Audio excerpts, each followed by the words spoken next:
Halo semuanya, kali ini kita akan belajar bersama-sama mengenai salah satu dari prinsip hukum humaniter internasional, yaitu prinsip unnecessary suffering atau penderitaan yang tidak perlu. Sebelumnya, kita harus memahami dulu bahwa hukum humaniter internasional adalah hukum yang mengatur saat, sebelum, dan sesudah perang. Dan salah satu prinsip di dalamnya adalah prinsip unnecessary suffering.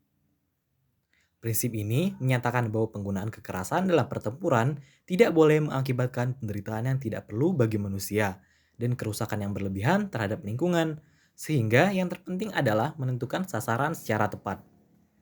Dalam protokol tambahan 1, Konvensi Jenewa 1949 mewajibkan negara-negara untuk mempelajari setiap senjata baru untuk memastikan bahwa kerusakan yang disebabkan oleh senjata tersebut tidak mengakibatkan penderitaan yang tidak perlu atau melanggar ketentuan lain setelah senjata tersebut disetujui untuk digunakan dalam perang.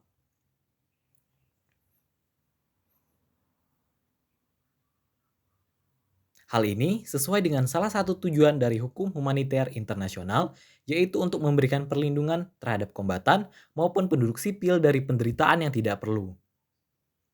Salah satu contoh kasus pelanggaran prinsip unnecessary suffering adalah pejabat Amerika Serikat menggunakan metode interogasi waterboarding yang digunakan di penjara Teluk Guantanamo di Kuba dan Abu Ghraib di Irak terhadap tawanannya. Waterboarding sendiri adalah teknik interogasi yang dikenakan kepada tahanan dengan cara mengikat tangan dan wajah, kemudian kepalanya ditutup dan dituangkan air. Waterboarding digunakan untuk interogasi sejak zaman Inkuisisi Spanyol untuk memperoleh informasi, menghukum, dan intimidasi.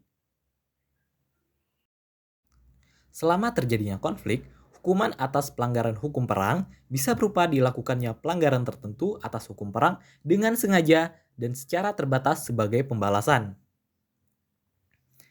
Prajurit yang melanggar kepastian tertentu dari hukum perang kehilangan perlindungan dan statusnya sebagai tawanan perang, tetapi hanya sesudah menghadapi mahkamah yang berkompeten menurut Konvensi Jenewa 3 Pasal 5.